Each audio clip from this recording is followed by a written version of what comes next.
মাছির একটা পাখার পরিমাণ দাম যদি আল্লাহর কাছে থাকতো এই পৃথিবীর, তাহলে আল্লাহ পাক এই পৃথিবীতে কোনো কাফের মুশরিককে পানি পান করতে দিতেন না, এক ঢোক পানিও দিতেন না। মানে এই মহাবিশ্বের যত গ্রহ নক্ষত্র আছে এগুলোর সামনে পৃথিবীর দামটা অনেকটা এমন।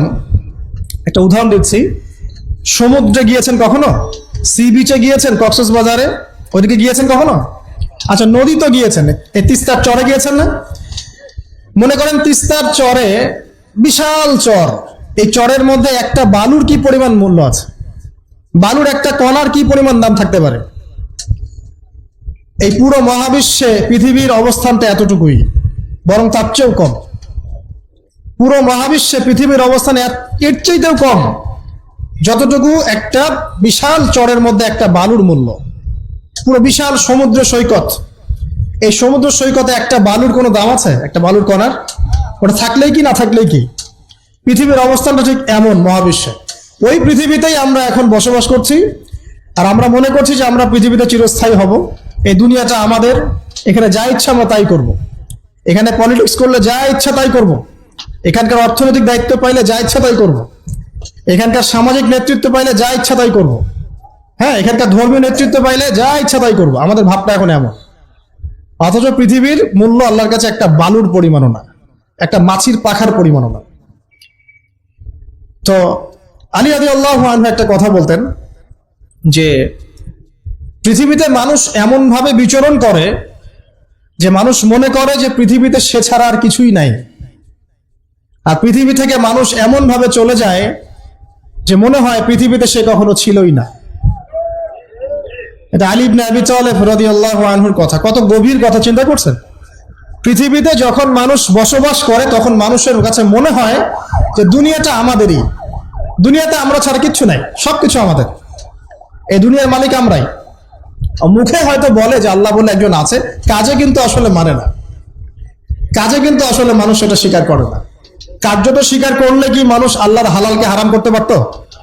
আল্লাহর হারামকে হালাল করতে পারতো?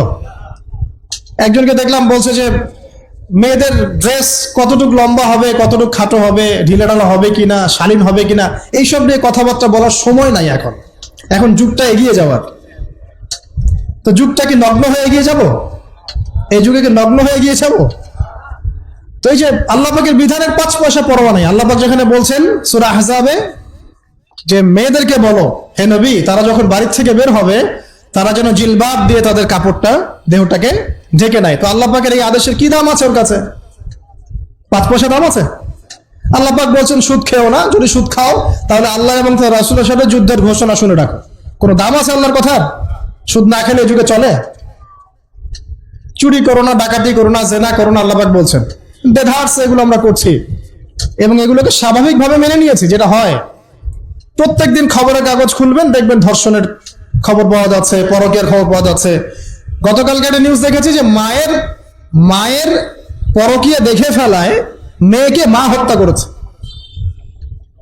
মায়ের পরকীয়া দেখে ফেলায় মেয়েকে মা শ্বাসরোধ করে হত্যা করেছে। আর কয়েকদিন আগে দেখলেন তো যে মাকে ছেলে আবার গুলি করে হত্যা করবে। তো বলেন কোন পৃথিবীতে বসবাস করছেন? ওয়াল আসরি দিয়ে আমি আপনাকে কি বুঝাবো? সময়ের কসম, এটার ব্যাখ্যা আমি কি করব আর আপনাকে কি বুঝাবো? এই হচ্ছে বর্তমান প্রেক্ষাপট।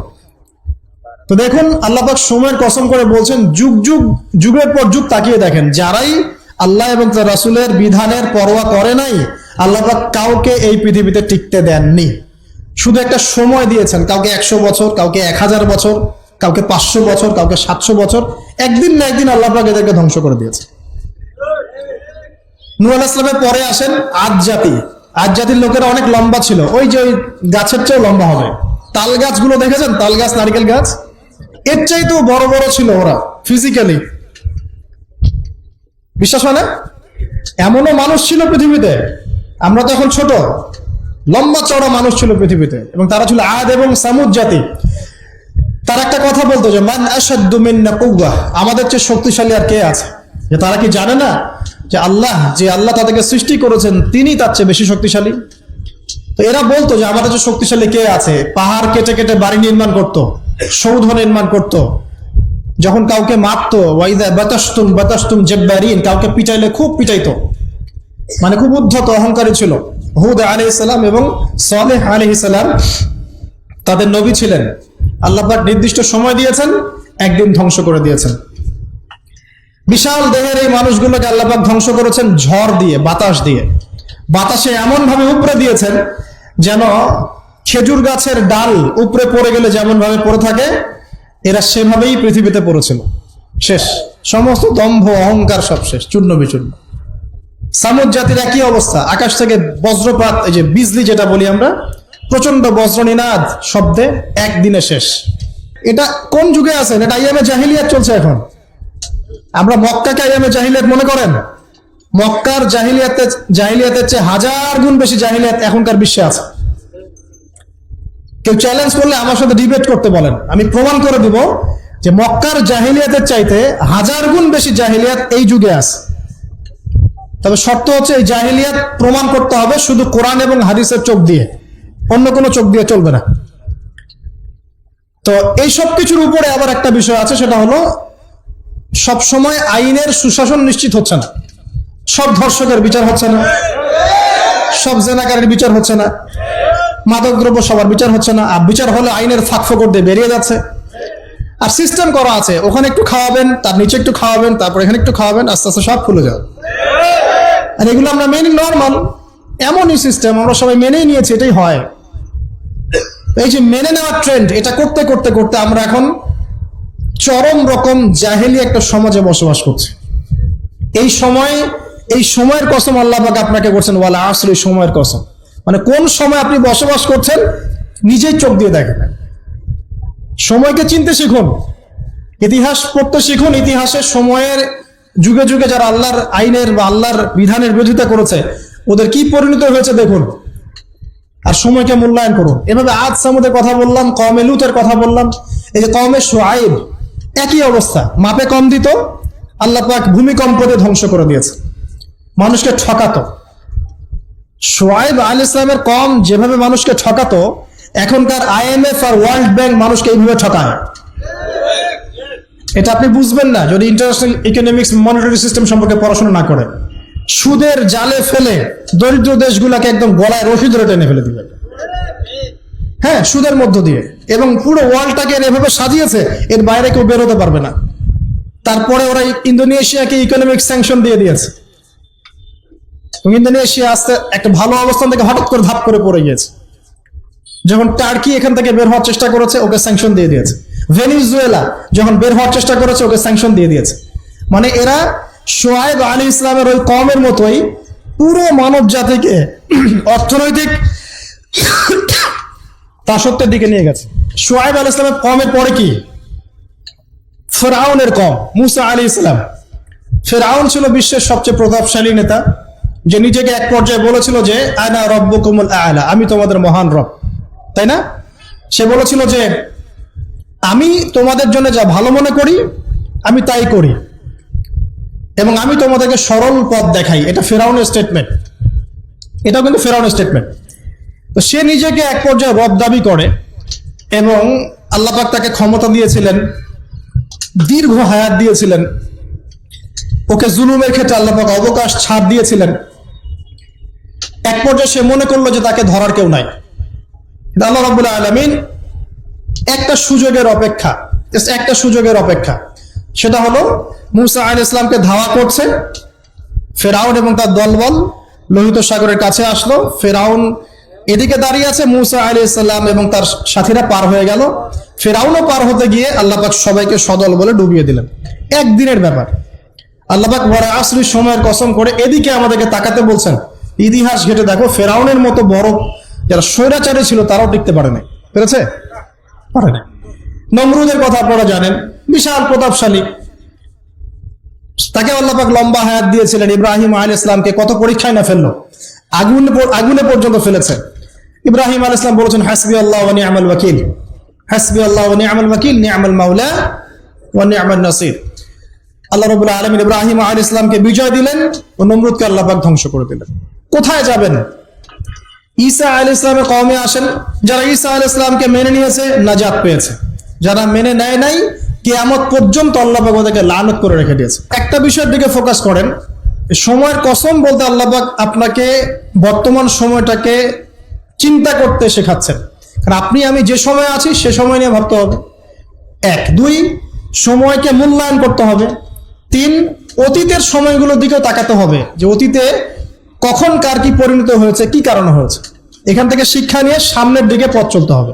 আর সামনের সময় কেমন? সামনের সময় আরো ভয়ঙ্কর। যত দিন যাবে কিয়ামতের যে আলামতগুলো বাকি আছে সেগুলো আস্তে আস্তে চোখের সামনে দেখা যাবে। 10টা বড় বড় আলামত এখনো দেখা যাচ্ছে না, বাকি ছোট ছোট যত আলামত আছে তার 100টার মধ্যে 99টাই দেখা যাচ্ছে।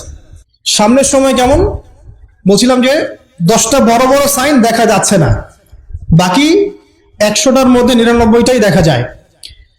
কি কি দেখা যাচ্ছে কয়েকটা বলি। উঁচু উঁচু বিল্ডিং দেখা যায়, উঁচু উঁচু বিল্ডিং এর প্রতিযোগিতা দেখা যায়। সমাজের নিম্ন শ্রেণীর মানুষ, রাখাল শ্রেণীর মানুষ উঁচু উঁচু অট্টালিকা নির্মাণের প্রতিযোগিতা করছে দেখা যায়। সমাজের ম্যাক্সিমাম মানুষ এখন সুদ খাচ্ছে দেখা যাচ্ছে। ছেলেরা মেয়েদের পোশাক পরছে, মেয়েরা ছেলেদের পোশাক পরছে দেখা যায়। আচ্ছা, সমাজে মেয়েদের সংখ্যা বাড়ছে, ছেলেদের সংখ্যা কমছে দেখা যাচ্ছে।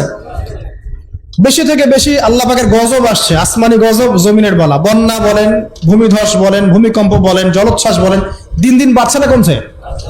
বাড়ছে। মুসলিমদের উপর অমুসলিমদের অত্যাচার বাড়ছে না কমছে? মুসলিম উম্মার বিভক্তি বাড়ছে না কমছে? বাড়ছে। মানুষ আলেম, বড় বড় ওলামায়ে কেরাম যারা আছে তাদের ইন্তেকাল বেশি হচ্ছে না কম হচ্ছে? ওলামায়ে কেরাম যারা বড় বড় আলেম ওলামা তারা আস্তে আস্তে চলে যাচ্ছেন না? মানুষ অনেক জাহেলকে আলেম মনে করছে না?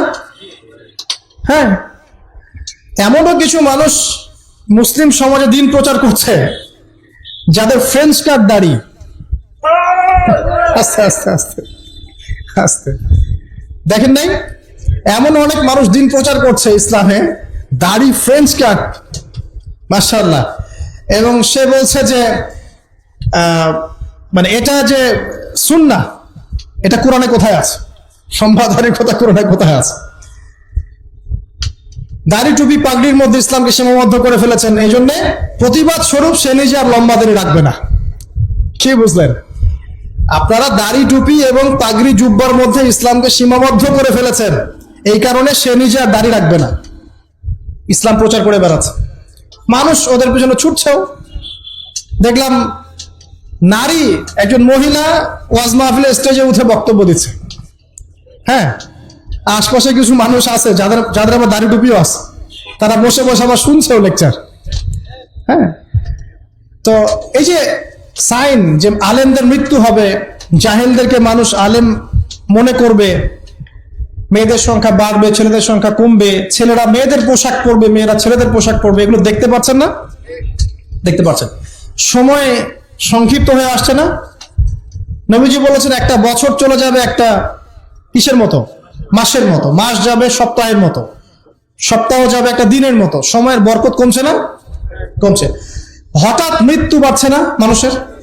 হঠাৎ মৃত্যু যাচ্ছে, অ্যাক্সিডেন্ট, মরে গেল।